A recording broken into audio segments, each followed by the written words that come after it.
Hey everyone, welcome back to MSU Tonight. I'm Zach Simmons. And I'm Lance Montgomery. Tonight we're bringing you some of the latest highlights of college life. So whether you're chilling in your dorm room or on the go, get ready for some fun.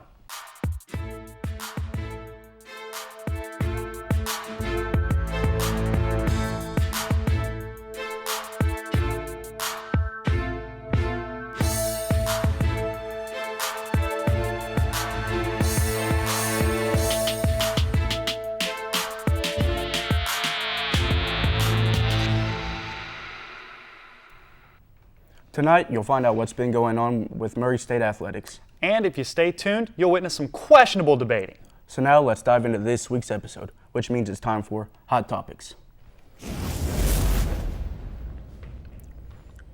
This Friday, November 17th, is Racers Got Talent. There will be 6 entertainment acts. This event is open to the public and is hosted by the Alpha Sigma Phi fraternity. It takes place in the ballroom on the 3rd floor of the Curris Center at 4 p.m. Last night, the Performing Arts Hall was filled with powerful rhythms as the percussion ensemble led by Mr. Karnavietz delivered an impressive performance. The students showcased a range of pieces using a variety of drums, mallet instruments, and aux percussion, showing the result of their hard work and dedication with an excited audience. The evening was a true celebration of talent and teamwork.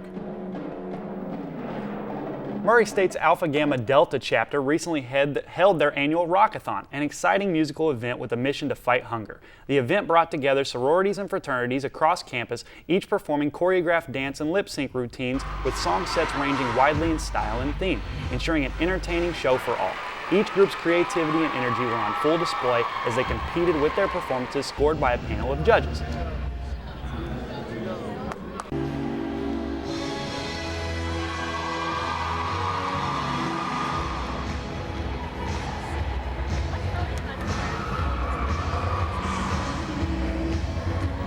In total, the event raised over $58,000, setting a new personal record for the chapter.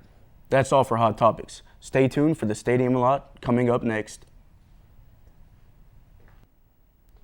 Welcome back to MSU Tonight. You're now hanging with the Stadium Lot. I'm Zach Simmons. And I'm Drayton Charlton Perrin. Joe Reeves is not joining us tonight for who knows why, but Drayton, we're going to take over and go ahead and get right into how the results of our sports went last week, starting with volleyball, who went to Indiana, first to Evansville, where they won 3-1 on Friday, Their first win in Evansville since 1997.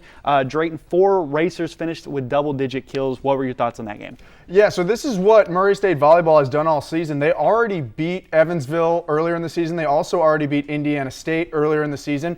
And so they just repeated that same thing. Like you said, 4 players getting over 10 kills in those games. And you know exactly why. Ella Vogel is so dangerous around the net.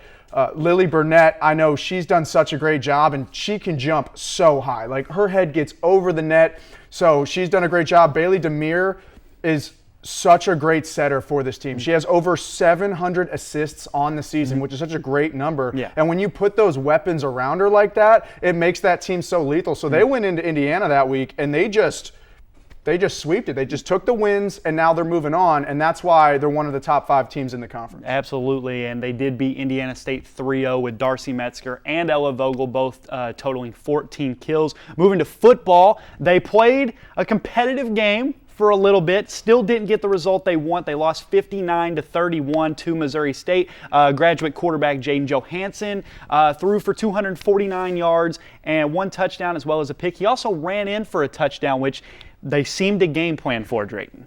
Yeah, so Murray State did a really good job this weekend of hanging in there. It was 35-31 at one point, and that's rare for them. You know, there's been multiple times throughout the season, we even saw it with North Dakota, where they have a really good first half on offense. They scored 35 in the first half against North Dakota. They had 31, like I said, and they were only down 4 at that point in time. It's the finish. It's the final 2 quarters, mainly the fourth quarter. How are you going to keep your offense off the field as a defense? Like, how can you get guys rest? And then on offense, preventing the 3 and outs, getting your defense some rest as well. It did seem like they lost their rhythm after the first half. And again, they stayed, at 31 points, and that's a big issue. If you're able to get neck and neck with a really good team. Missouri State's going to FBS next year, a very good team, and they're hanging in there like that. You have to find a way to finish, and they just didn't have it. But like you said, Jaden Johansson actually had a really good game through the air.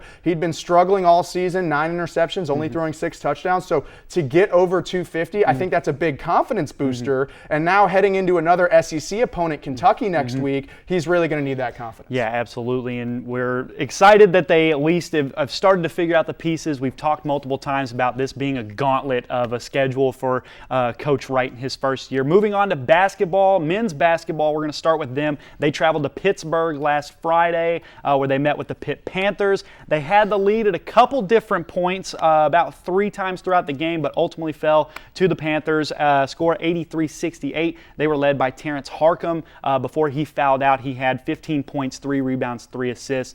This is a good basketball team for this, for this Missouri Valley Conference. A lot of people picked the Racers to finish in the top 3 and get that bye in the conference tournament. So hopefully they can continue to build off this, and I think that losing to an ACC school definitely has a lot of people excited.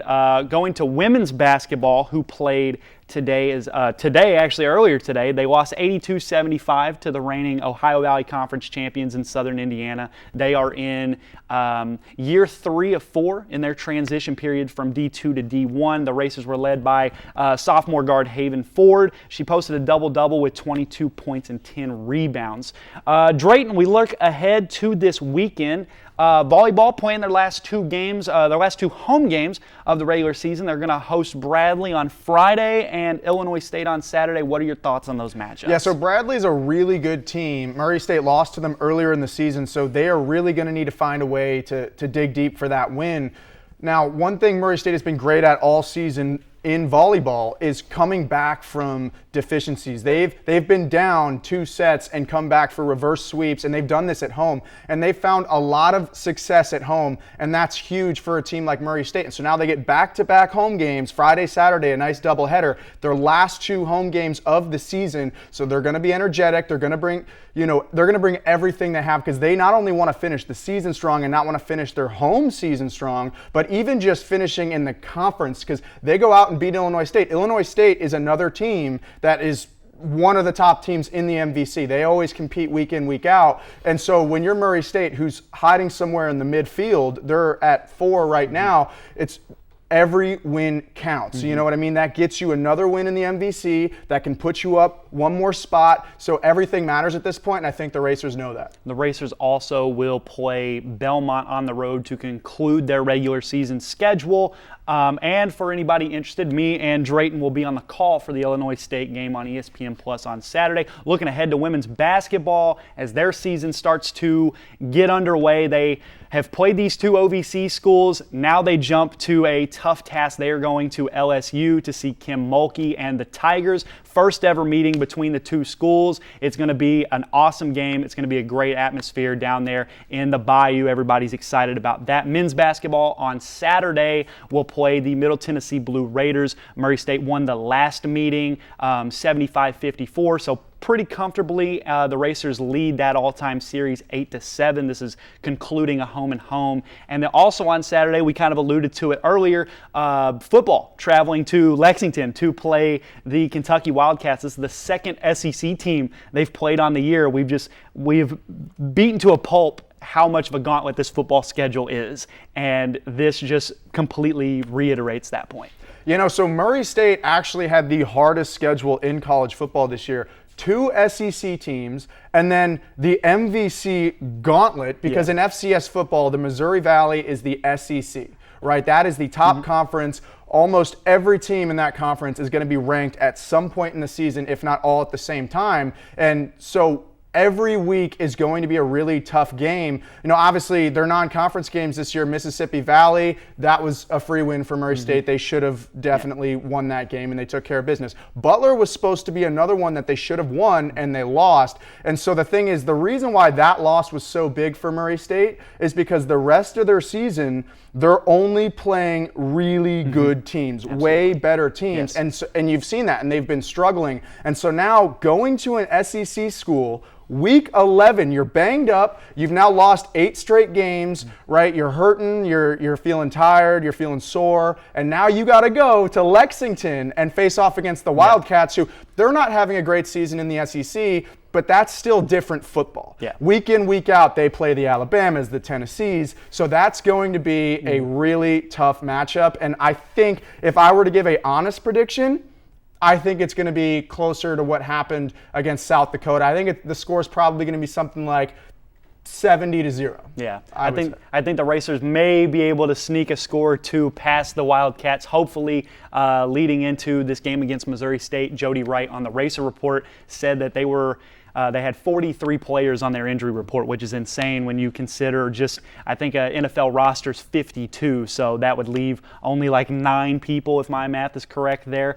We'd also like to shout out Rifle, who is also going to be in Lexington at the same time as the football team, as they will compete against the University of Kentucky and Army to conclude the weekend of festivities for sports. So that is all the time we have for the stadium lot. When we come back to MSU tonight, we're going to see our own Drayton Charlton Perrin and Adam Ashlock get into an intense debate. What is it about? We'll never know. We'll see you on the other side.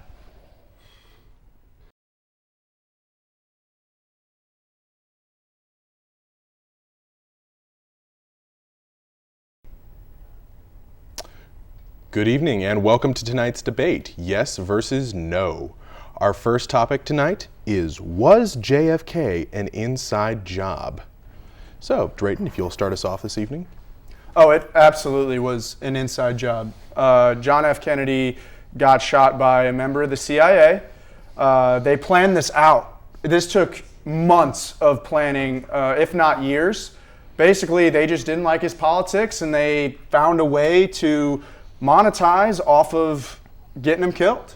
And so, yeah, it was definitely an inside job, and honestly, I think it's pretty hard to argue otherwise. Okay. Adam, you are of the no position. Do you have a rebuttal towards Drayton's remarks this evening? You're a frickin' idiot. The guy was driving along, frickin' parading his success to everyone in an open-top vehicle. That wasn't an inside job. That was some guy taking... What am I thinking of here? He was taking an opportunity. He saw it and he took it and he killed him. It's not an inside job. Can I That's rebuttal? just poor planning. Drayton appears to have a rebuttal towards that commentary. I do have a rebuttal, because you're saying that the premise of him dying was just he was in a car, so some random guy took his opportunity. It's like, no. The government told him to get into that car, and then they told a sniper to go get on a rooftop, and then they said, hey, buddy, when he's peeking his head out the window, I want you to fire him. I want you to just one shot right to the dome. And that's exactly what happened. Okay. Adam, your turn for a rebuttal here. The president of the United States of America. This isn't some random schmuck who was just driving around one day and got shot. Which is why it's an inside job. Well, now, Drayton, we will respond back to your commentary in a moment. We have to let Adam finish. That's insane. It can't be an inside job. It's the president. Why? If you're going to take out anyone and you're a psychopath who's going to do that, you're going to go for the frickin' figurehead of everything. Okay, all right. But with the amount of Secret Service around you as the president, you would think it'd be impossible to get yourself assassinated. Surrounds them now because he was shot. Gentlemen, this... it's not like it didn't exist before he got shot. Gentlemen, sorry. This forum will hold no quorum if you are unable to handle the rules of this session. Now... Name one Secret Service agent who would be able Mr. to stop a Ashlock. sniper. Drayton, you may continue. Oh, yeah, all I'm saying is the simplicity of the murder is exactly what makes it an inside job. The president's in a car going down a parade. You really don't think that they lined up security, making sure that it was safe for the president to be in an open air vehicle? They definitely did. Otherwise, they're terrible at their job. Meaning that the only way he could have gotten shot in the head is if the government told a sniper, hey, we'll give you a little blind spot up in the corner and I want you to take your shot. And that's exactly what happened, and they turned JFK into spaghetti. Or, of course, Gentlemen, our time has elapsed for this topic. We have 3 seconds left. There's never been a sniper incident before then that was a problem. And now time's up. All right. Our next topic this evening is, did COVID come from a lab? Now, Mr. Ashlock, since you chose to take your last 3 seconds and respond to his commentary, we will once again be beginning with Drayton Charlton Perrin. Yeah, so COVID was created in a Chinese lab, and it's pretty much all but guaranteed. So essentially what happened, China was like, man, like how can we really compete with the United States, right? They've been trying to do it with nukes, they've been trying to do it economically, but they decided that the best way to get at the United States is to grab a bat with some virus in a lab, put it in a syringe, all of a sudden they put it in patient zero, and now they just throw him out into the world, and he's giving it to everybody. They're like, hey, go kiss somebody, go spit on somebody, go spit in people's drinks, go send it around. And you'd be surprised just how quickly that virus starts spreading, and it was all created from a Chinese lab. Mr. Ashlock, your rebuttal. You're giving them way too much credit to have thought of this. This was just something that they had sitting around. It didn't come from a lab. Some guy just decided one day, hey, I'm going to do some stupid things that leads to me getting sick. For legal reasons, I'm not allowed to say that on camera, exactly what that was, but you'll get it. You'll get there eventually. No, they just had this sitting around and then figured out, hey, we can stop the Americans by just using this against them. It didn't come from a lab. They just had it, and the lab used it. Then why didn't it exist before 2020? Why didn't AIDS exist before it did? Well, it did. They just didn't discover it, right? No, AIDS COVID happened. was Gentlemen. literally manufactured. Mr. Perrin, your time for rebuttal has begun, so you may begin. Okay, so this is my point, right? AIDS is a disease because people decided they wanted to start having sex with monkeys, right? Which is crazy, Can he but that's say what that they on wanted to air? do. And I so don't. now AIDS exists and they're spreading it around. COVID was completely brand new because these Chinese scientists found a way to extract this disease from a bat. And they knew that if it got around, the United States would lock down and we'd all be in hiding. So no more, working on our nukes and working on things to try to get ahead of China. And now they can sit all pretty and keep working on their projects knowing that they created this entire scenario. And they knew that it wasn't going to be lethal, but they knew that the United States were just going to freak out. And we did for an entire Mr. year. Perrin. Am I going to get a chance here? Mr. Perrin, your time has elapsed for a rebuttal. Mr. Ashlock, you may begin your turn. Again, way too much credit. No one's going to assume that we are going to lock down. Lockdown was just a bad idea someone had and decided, hey, we should make this mandatory for everyone. No. Lockdown wasn't the immediate result that was going to happen. That happened on complete accident. That's a terrible source to use for your rebuttal. I rescind the rest of my time. Okay, gentlemen, we have taken the last 5 seconds of our time. To glare at each other angrily. We will be moving on to our next topic this evening. Was the moon landing faked? Yes. Oh, come It on. was Now, absolutely fake. Mr. Perrin, hold on. You have begun the last two rounds with your opening statements. I would like for Mr. Ashlock to open with his. That's fine, but I'm right. Go ahead. Sorry. Mr. Ashlock, your time has begun. Couple points here. One, we didn't have the frickin' technology to be able to perfectly fake a moon landing in any way that people wouldn't be confused about it. Someone would have caught on way faster than anyone did when the internet came around. Second of all, we have confirmed footage from the moon of them landing on there. We have moon rocks from the moon. We have seen the space shuttle that went up. Also, let's just throw this out there. If it was faked, who gives a damn right now? Can you name anyone out there who gives a damn if it was faked or not now? I do. If it was fake, they Perrin. would have released it already because, hey, space race is over. We got there eventually. No one cares anymore. I have the floor. Mr. Ashlock, your time has elapsed. Mr. Charlton Perrin, your time has begun. So if you look at the original moon landing footage, it was clearly filmed in a studio, and for some Tell me why. reason, Tell me why. physics Mr. does not Ashlock. seem to work in this little footage. Why are astronauts having normal jumping around steps on the moon?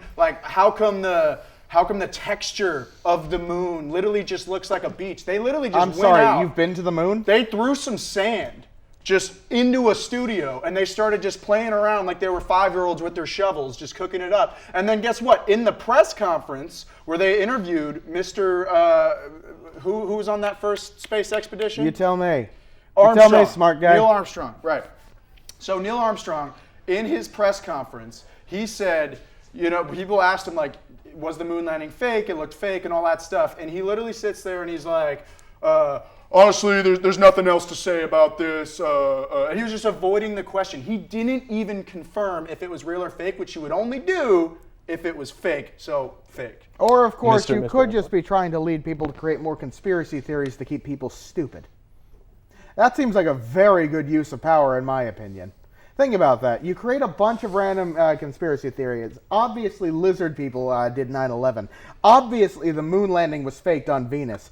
Obviously, there's a secret cabal running all of this underground. Yeah. If you keep fueling out those conspiracy theories, you keep the population stupid.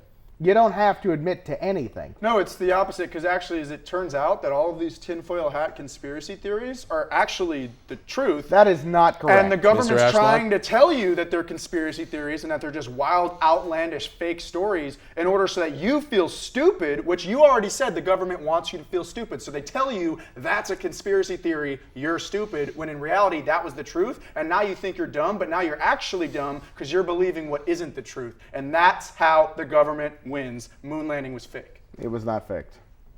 All right. It seems we've come to the end of our time and the end of our topics for this session. We thank you both for coming here and arguing pointlessly for our entertainment. Thank you all again for tuning in. I don't thank you.